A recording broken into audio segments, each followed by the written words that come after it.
GV பிரகாஷும் சைந்தவியும் கடந்த மே மாசம் அவங்களோட விவாகரத்து முடிவை அதிகாரப்பூர்வமா அறிவிச்சிருந்தாங்க. இந்த விவாகரத்துக்கு ஜிவி பிரகாஷ் தான் காரணம். அவர் நடிகைகளோட நெருக்கமா இருக்கிறது அவர் மனைவிக்கு பிடிக்கலனும், இன்னொரு பக்கம் சைந்தவி குடும்பம் தான் இந்த டிவோர்ஸ்க்கு காரணம்னு இப்படி பலவிதமான வதந்திகள் பரவுச்சு. இதனால விரக்தி அடைஞ்ச ஜிவி பிரகாஷ் ஒருத்தரோட தனிப்பட்ட வாழ்க்கையில நுழைஞ்சு இப்படி தப்பா பேசுறது சரியே இல்லைன்னு ஆதங்கப்பட்டு சொல்லி இருந்தாரு. சைந்தவியும் ஜிவி பிரகாஷ எனக்கு 24 வருஷமா ஸ்கூல் டேஸ்ல இருந்தே தெரியும், இந்த மாதிரி பொய்யா ஜோடிச்சு நியூஸ் போடாதீங்க அப்படின்னு வருத்தப்பட்டும் பேசியிருந்தாங்க.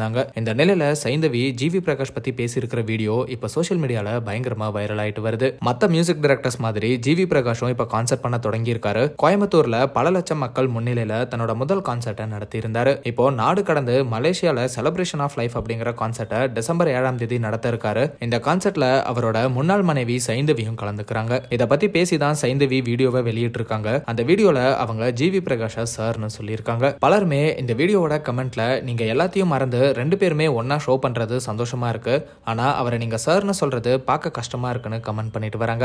சைந்தவி, நான் உங்க எல்லாரையும் கூடிய சீக்கிரம் சந்திக்க போறேன். எங்கன்னு கேக்குறீங்களா? டிசம்பர் 7th ஜிவி சாரோட லைவ் அண்ட் கான்சர்ட். ஆனா சைந்தவி டிவோர்ஸ்க்கு முன்னாடியுமே ஜிவி பிரகாஷ் சார்னு தான் கூப்பிடுவாங்க. இதுல ஒண்ணுமே இல்லைன்னு சிலர் அந்த கமெண்ட்லயே விளக்கத்தையும் கொடுத்துட்டு வராங்க. இது ஒரு பக்கம் இருக்க, சிலர் சைந்தவி இன்னுமே ஜிவி பிரகாஷ் மறக்கல, அவரை மறக்க முடியாம தவிக்கிறாங்க, இந்த டிவோர்ஸ்ல அவங்களுக்கு உடன்பாடு இல்ல போல அப்படின்னு இன்னொரு வீடியோவையும் வைரல் பண்ணிட்டு வராங்க. அந்த வீடியோல சைந்தவி மியூசிக் டைரக்டர் ஸ்ரீகாந்த் தேவா கூட இணைஞ்சு காதல் வந்தும் சொல்லாமல் சாங்க பாடியிருக்காங்க. அந்த வீடியோல சைந்தவியோட கால்ல இருக்கிற மெட்டியை நோட் பண்ண ஃபேன்ஸும் டிவோர்ஸ் ஆகியுமே சைந்தவி மெட்டியை கலட்டாம இருக்கிறது வியப்பா இருக்கணும் கமெண்ட் பண்ணிட்டு வராங்க. மேலும் அவங்க ஜிவி பிரகாஷ் கூட எடுத்த போட்டோஸையும் இன்ஸ்டாகிராம்ல இருந்து டெலிட் பண்ணல. ஜிவி பிரகாஷோட இசையிலையுமே பாடல்கள் பாடிட்டு தான் வராங்க. அவர் கூட ஷோஸும் பண்ணிட்டு வராங்க. சைந்தவியோட இந்த செயல்கள் ரொம்ப மெச்சோர்டா இருக்கு, விவாகரத்தை ரொம்ப நல்ல விதமா கையாளுறாங்கன்னு பலருமே பாராட்டிட்டு வராங்க. அதே சமயம் இவங்க ரெண்டு பேரும் இணைஞ்சு கான்சர்ட் பண்ண போறது ரொம்ப ஹாப்பியா இருக்கணும் அவங்க ஃபேன்ஸ் கமெண்ட் பண்ணிட்டு வராங்க.